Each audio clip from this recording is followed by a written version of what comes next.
Chapter 44. The jungle was gone. Only the wind remained, cooler now, threading through the trees at the edge of the plateau. Shera stepped back from the van, her gaze lingering for a breath longer on the still shape inside.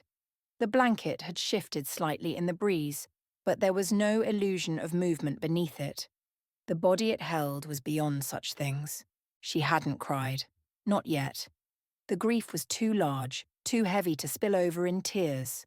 It sat inside her chest like stone, unmoving. Around her, the plateau buzzed with quiet activity, Daniel's people clearing weapons, tending wounds, speaking in low, urgent voices. The sun was starting to dip behind the western ridge, casting long shadows across the field. Someone called her name, distant, muffled. She didn't turn. Celine was really gone, and in her place, only silence. Shera closed her eyes for a moment, just long enough to breathe in the scent of grass, of moss L and memory. Shera. She turned at the sound of Marius's voice.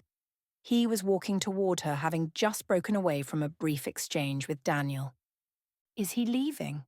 she asked, her gaze flicking toward him in the distance, her voice carefully even, too even, as if steadiness alone could hold everything inside.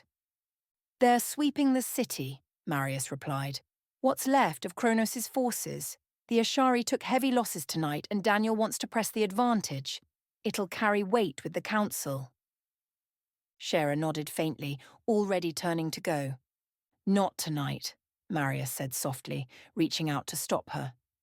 His hand didn't grab, just hovered near her arm. "Tonight he handles it. You don't have to." She stood still.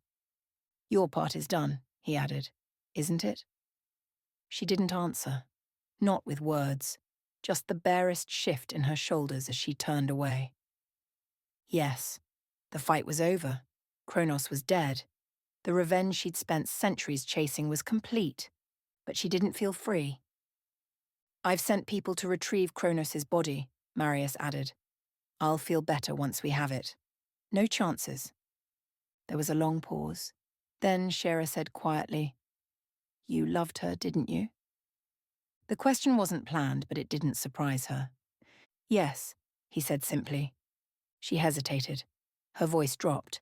"I'm sorry." "You couldn't have done anything differently," Marius said after a beat. "None of this is your fault." "I was just a piece on his board," she murmured.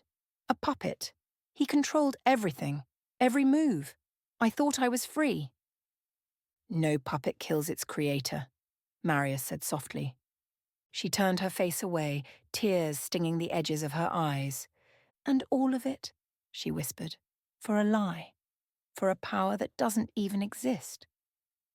Marius's eyes flicked to her calm and steady. "You think it doesn't exist?" he asked. She looked up at him confused.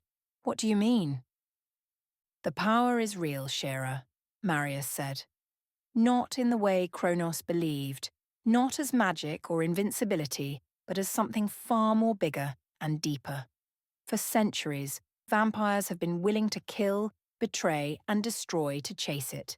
They've done that for a myth, a legend that they did not even understand fully. Now it is not a legend anymore. After tonight, the word will spread, the truth will take on different forms, and in all of them you will be at the core, for you are the keeper now, and they will come to you, after you." He placed a hand on her shoulder. He paused, then added more softly, "And as for your mother, when you've lived as long as she did, some endings begin to feel like choices." Shera looked at him, startled, but he didn't say more. He placed a hand gently on her shoulder. "It doesn't matter what's real. It matters what they believe. And they believe in you now." Shera stood still, absorbing his words, unsure if they comforted her or burdened her further. Around them the others moved quietly, speaking in hushed tones. But more than once she caught their eyes flicking toward her. Quick glances, half-held stares. Not fear, not any more. Something closer to reverence, and that somehow felt heavier than before. "Are you okay?" It was Andrew. His voice was quiet, hesitant. He approached slowly, as if uncertain how close he should come, his eyes searching her face. Shira didn't meet his gaze. "How's Carmen?" she asked instead, sidestepping the question. "She's okay, just shaken," he said. "Michelle's with her now."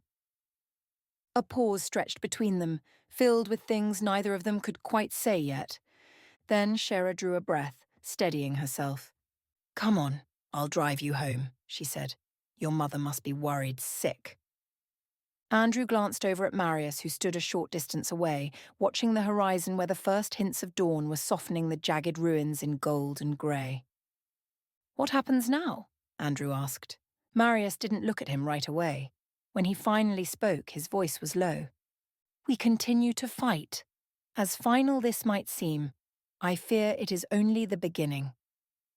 Then he turned and walked away. Shira gave Andrew a quiet nod. "Let's go." She turned toward the car, her shoulders squared, and together they left the battlefield behind.